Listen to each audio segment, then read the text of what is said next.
you guys doing? I hope you're doing well. I hope you're staying warm. This is a timeless reading, but we're filming it during a historically crazy winter storm. Uri and Viola, I think. All right, so I'm going to be pulling from the Golden Tarot this morning. I've been guided to do that. So, and it looks like we got one more card to get. We may have some to clarify. So keep in mind this is a general reading. It's a daily energy reading. I'm reading the energy of the collective. This may be going on in your life currently. You may have gone through it before. It may not resonate at all. It may happen to you in the future. This is a very general reading, so take what resonates and leave the rest behind. Right now, my private readings are closed because I'm going through an ascension event, and it's funny because every time I have like a major ascension event, I can't talk, my tongue's starting to get heavy because I had an edible. Every time I go through a major ascension event, there's some kind of calamity or energy of chaos that is in my environment when it happens. So it's interesting to me, and the power of these storms is crazy. So stay warm and sending you guys good vibes, and take care of yourself, okay? So, all right, I'm going to go ahead and draw some more cards before I flip everything over. I do things differently. I switch up the view, like the different shots. I switch up how I use the cards. It helps keep my Aquarius and Mars happy. That's why I do it. I know some people have been like, what? You don't have a consistent, no. I don't have a consistent thing I do all the time because I can't do that. I have to do different things. So, hang on, I have to cough. So, hang on. So anyway, the ascension event I'm going through, I need to go through it before I take on any more private readings. I've been told that by Lilith. So, and then we'll see. Then we'll see how it goes. All right, we got that one. I feel like some of you guys, if you have never experienced an ascension event, it's coming. It's coming. I call it an event because we have many of them. We can have many of them, or you could be a person who just has one. It's so individual, but I have several. I've had several, and like I said, it's always got some kind of calamity or disaster or chaos around it. So I have to laugh. It's not funny. A lot of people are suffering, but I just have to laugh because it's almost getting predictable. I think that's why when I feel an ascension coming on, I always get afraid because I know that something major is going to happen around me, and I always, I don't want that to happen. So I'm not saying that I influence it or anything like that. I'm just saying it just happens. It happens around that time of chaos in our weather or the world around me. So, and you may notice that as well. I think it's because you're purging it. As you ascend, you purge that energy of, that chaotic energy of change. You go into like a transition mode. So, yeah. So anyway, let me get one more card. And be patient. If you've gone into an ascension event, be patient with yourself. Listen to guidance. When you are going through ascension, listen to guidance. It doesn't matter how silly the suggestion is.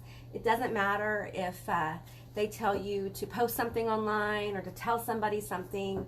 Just have faith in your process. Have faith, okay? I'm not saying to do anything that would, be harmful, or I'm going to get the top one because I didn't see that one. So, but yeah. Okay, so let's we're going to flip the tarot over first. So, all right, yeah, 9 of Swords. I feel that. A lot of people are worried, right, with the storm. I get it. I have been too. If you have health issues that are affected by the cold, this can be a very scary time. Many of you may be worried about money or your job, and may have nothing to do at all with the weather. But there's just a lot of worry and grief and fear going on within the collective right now, and very concerned about that. We don't want to create more fear. We want to work through the fear and see the possibility, okay? And that's something that a mature collective can do, but we have to learn how to do that. We have to learn how to turn the tide. all it takes is a little bit. It doesn't take a lot of changing. It doesn't take a lot of people or a lot of souls to change their point of view to tip the scale. Okay, so keep your vision high. Haha, sorry, that wasn't funny.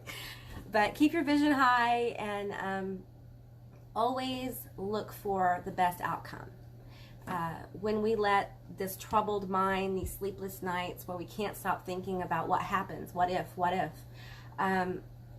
it can create more of that. And the truth is that these moments, these Nine of Swords moments, when you are up, worried, those are the moments where we learn to get control of our mind.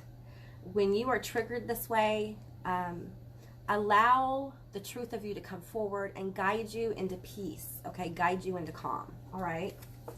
We have the Moon. Oh, wow. We have the Chariot. We have the Five of Cups. And we have, wow, well, I was going to say something, but I'm not going to. But this is like the Guy card, right? And that's energy, not gender, okay? So like a passionate new start, or someone, you know, in a passionate kind of situation. This is so interesting. Okay, let me go ahead and flip over the cards here. We have communication is key. Man, this card's been coming up a lot. You know, come on. We're trying, right? We're trying to open up. We're trying to talk. It could be that it's time for you to create something. Leo, I will. Leo, your energy keeps showing up for us, okay? So, yeah. And then we have the Witch. No way. You guys want to hear something funny? I actually did a reading for myself yesterday, and I shuffled these cards. You saw me shuffle the cards, right?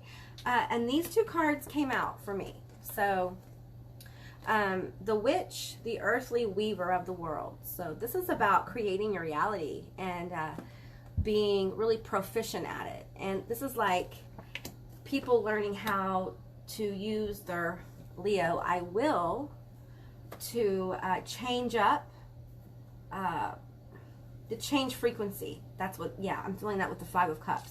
It's time to turn around and see what you have. There are aspects and resources, people, places, and things that are there for you. Even though you may have felt a loss, you may have had a loss of people in your life, you may have had a loss of a job, you may have had a loss of, there's some kind of loss here. I'm feeling for some of you it's betrayal, and that's what's leading to the Nine of Swords energy.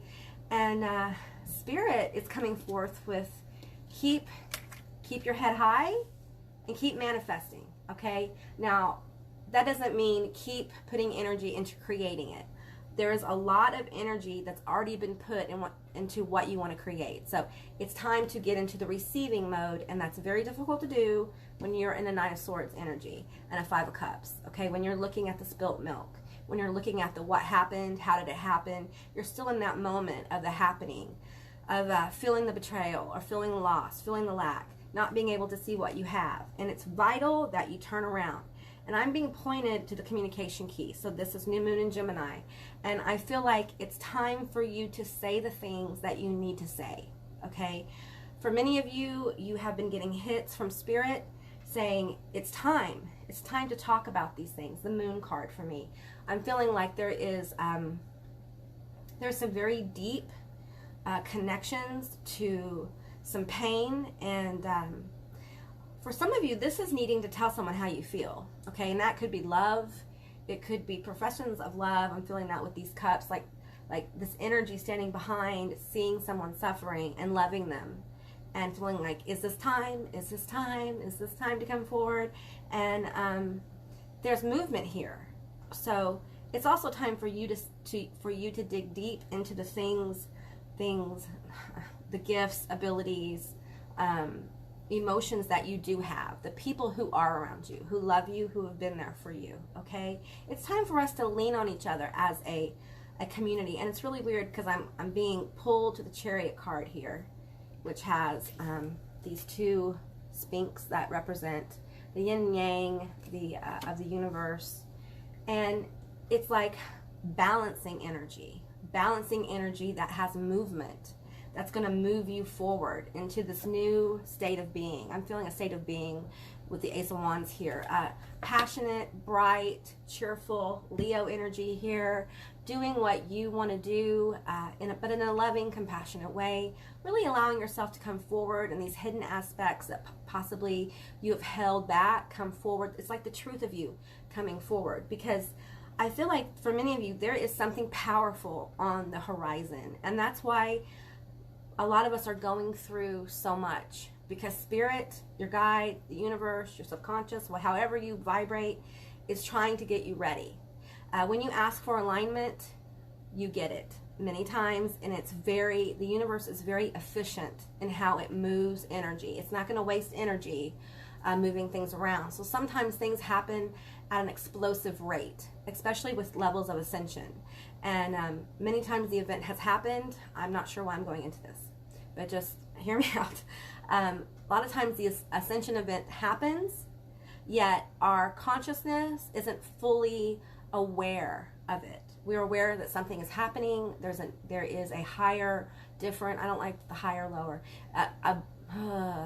a different frequency coming forward that's going to change you. And this is the change you've asked for.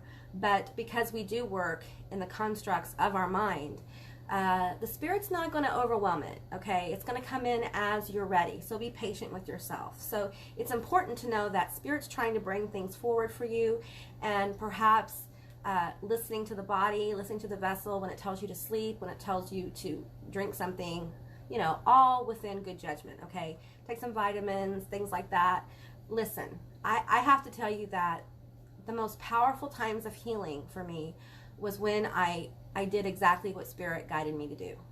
I had a problem with not knowing when to quit, and that continued into my illness. That actually helped to take me where I was, because I completely collapsed about 6 or 7 years ago, 2012, so it's longer than that, isn't it? Anyway, like January of 2012, I collapsed. I could not, maybe it was February. Anyway, that year I collapsed, and I pushed myself to the point where my body literally just gave out. And I can remember it was very scary. I went to a rheumatologist, and he saw me every week, and rheumatologists don't do that, because he thought I was dying. He thought there was something going on, and he was calling people and getting specialists, and he told me that my difficulty was above his level, and I've never had a doctor tell me that before. So, and what I'm getting to is that when I stopped, I completely slowed down. I stopped trying to be the person people wanted me to be, and I started being the person that I needed to be to survive. Things changed. And when I began to listen to the voice within that said, you know what, you need to slow down. We know you don't want to, but you have to. So, and you know, weed was really helpful. I smoked a lot of really heavy indica, and that really helped me slow down. So, but what I found is that there's a payoff. When you start doing that, there are different kinds of payoffs. Mine was feeling better and getting spiritual clarity. For other people, it will be different. But there's always a payoff to listening to what your body's trying to tell you, what your mind's trying to tell you that your vessel needs. So just honor that. Start honoring that. Start honoring what you need. And you'll find that your life kind of begins to blossom from inside out. Okay? You can't blossom outside in. It doesn't work that way. I tried that for a very long time, and it did not work. You have to blossom from the inside out. So you have to allow the chaos sometimes and sit back in the peace, knowing that this is part of your journey. And if you can let go of attachments of how the chaos should end up, the universe is free to align you as quickly and as powerfully as possible. And we do work through the constructs of time. So be patient, be patient. I know that elsewhere in that place where we go to create our lives and to create our experiences, their time is an illusion, right? But here, right now, on Earth, at this time, we have to deal with time. So, you know, be patient. Be patient with yourself and be patient with others. All right, guys, that's what I got for today. I hope this resonated. If it did or it didn't, please leave me a comment in the comment section down below. I'd love to hear from you guys. I hope you have a beautiful day.